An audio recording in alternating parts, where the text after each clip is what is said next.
Okay, hopefully this video will be pretty short, as we're just going over one small movement in the antebellum era, the Transcendental movement. Okay, so Transcendentalism, what it is an intellectual movement that is related to both the ideas of perfectionism and the idea of individualism. Perfectionism, the idea that we can, as human beings, become perfect. This inspiration for a lot of the reform movements in the antebellum era. But then also individualism.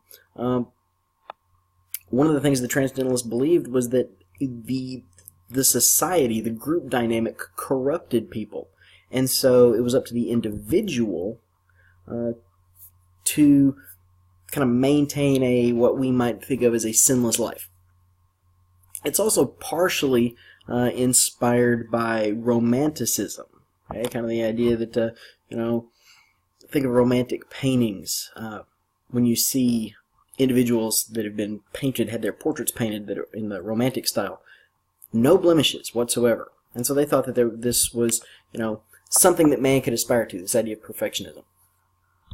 Some of the key beliefs of the Transcendentalists, where we get their name from, is they believed that there was a divine spark that existed within everyone, that there was something that transcended all nature and all human beings. And so this divine spark, if you could just kind of tune everything out, if you could tune out the distractions of society, you had the ability to know and understand some of these universal truths that they believed in and that they felt were morally good things. This divine spark is something that they believed would allow us to connect with what they called the oversoul. Most of us who go to a Christian church are probably going to refer to this as God. But they didn't want to do that. They included some people within their groups who were either not religiously conforming to kind of the established norms, or people that were deists, even a few atheists.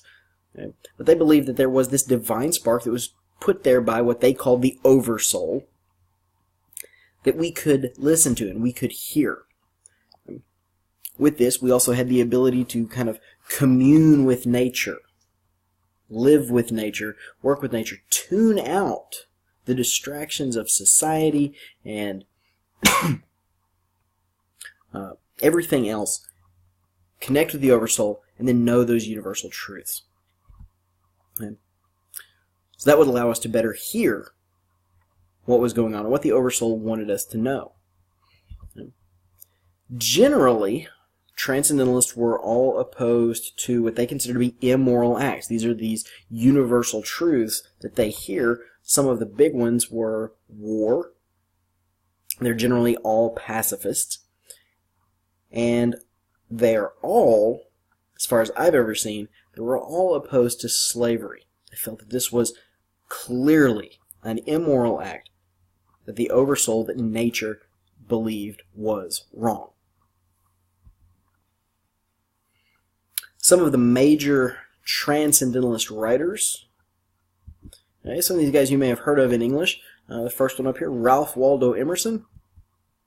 His major work was self-reliance. Again, the idea that you need to be responsible for yourself, for your own soul, for your own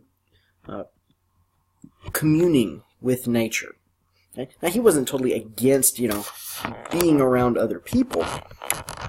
It's just that part of that Transcendentalist belief was society corrupted. And so self-reliance, this was, about you maintaining your individuality, but also not letting corruption influence you. Someone else you may have heard of, Henry David Thoreau. Okay? English teachers are usually pretty big on Thoreau. His major work, as far as a lot of English teachers are concerned, is this book known as Walden, or Life in the Woods. Where Henry David Thoreau wrote that he went into the woods to live deliberately. The thing that they will tell you about Thoreau is that he wrote this book over the course of 2 years living out in the woods, living away from society. It's not exactly true. He lived in the woods off and on for a 2-year period, 2 or 3 days at a time, going to a cabin that, yes, he did build, but then going back to society and civilization. Okay, so he promotes himself as somebody who lived out in the woods, but really he's kind of just a poser. In my opinion, a more important work is the book Civil Disobedience. Thoreau wrote Civil Disobedience as a way to justify some of these transcendentalist beliefs on, not supporting what they consider to be immoral. Right? Civil disobedience, the term is very simple. It is simply deliberately disobeying an unjust law. And Thoreau argued it was moral to do that. Right? This work is going to be the inspiration later on in the 20th century for both Gandhi in India as he stands up to the British and Martin Luther King Jr. in the South as he stands up against segregation. Okay? Both of these men had to stand up against what were unjust laws. Another one of the Transcendentalist writers is Walt Whitman. Walt Whitman is quoted a lot on the internet, all these small little quips and sayings, but he does have a major Transcendentalist work called Leaves of Grass, where he talks about the importance and majesty of nature. Now, the Transcendentalist writers are interesting, they are fun, they're good to study in both history and English, but I more prefer the Antitranscendentalists. The longest word you will see in this entire set of notes. The Antitranscendentalists are obviously going to be the opposite of the Transcendentalists. They're related to Romanticism as well, but they're going to be related to the darker side of Romanticism. Their key beliefs, obviously there's going to be kind of opposite of what we've already been over. The Anti-Transcendentalists believe there was no such thing as a divine spark within anyone. They believed that man was born sinful, whereas the Transcendentalist will say, all people are basically good. The Anti-Transcendentalist will say, no, all people are at their core evil. And they boil this down to what we might refer to as original sin. The idea that because Adam and Eve sinned, all mankind from that point forward are condemned from the moment of birth. With that, the Anti-Transcendentalists believed there was no way that human beings could gain perfection. Perfectionism is a fantasy. Okay? You are not going to improve yourself because the only thing human beings have within them is an inherent natural ability for sin and ultimate self-destruction. Okay? So they're really kind of downers if you want to think about it. There's nothing good you can do. It's all going to end horribly for you. They're more famous writers, and some of these guys you may also have heard of in English. We usually don't connect them with the Transcendental movement for kind of obvious reasons. Okay? The first one here, Nathaniel Hawthorne. One of his most famous books is The Scarlet Letter. Okay? In The Scarlet Letter, no one in this book comes off looking good. You have Hester Prynne. Well, she committed a sin with someone. We don't know who. She had this child. The girl is just about downright evil. Okay? Her former husband shows up, but rather than try to redeem her at all, he just kind of looks at what's going on and says, whatever, and walks off. Turns out the guy that she was having the affair with was the local minister. But then also the people of the town, they condemn her, and Hawthorne points out their hypocrisy in all this. Okay? Another guy, Herman Melville. Okay? Herman Melville writes several books and short stories. Probably the most famous is the book Moby Dick. Moby Dick is actually based on a true story about a whaling ship that was sunk by a whale. But in the story Moby Dick, the ship is led by Captain Ahab. And Captain Ahab is seeking revenge. Nature hurt him. Okay? On a previous voyage, the white whale took his leg. And so on this voyage, he is now determined that he's going to kill the white whale. Early on in the book, the crew, they join up, they go out, and they start to see that Ahab is on this just intent quest to destroy the whale, and he's willing to sacrifice anyone and anything to do it.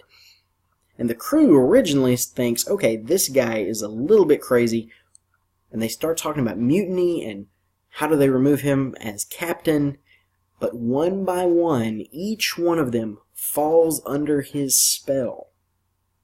To where at the end of the novel, every single member of that crew is out there with one single purpose: destroy the whale, despite the fact that they see it sinking other boats, killing other men, sinking their whaling boat. They are all determined to follow Ahab to their deaths. Again, another downer. But my favorite of the anti-transcendentalist writers is Edgar Allan Poe. Edgar Allan Poe wrote just prolific short story writer. Also very, very dark. Also about people who cannot be redeemed. The Cask of Amontillado.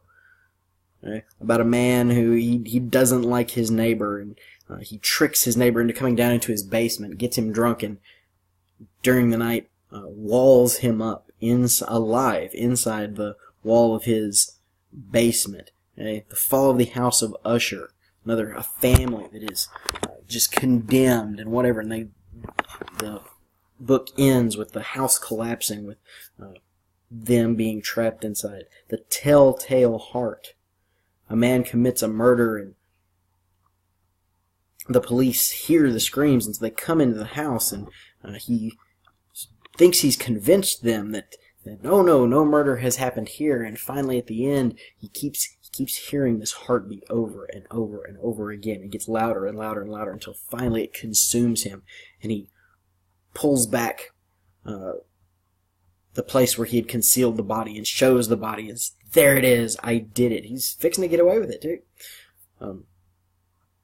Probably the best Edgar Allan Poe short story of all is more of a poem, The Raven.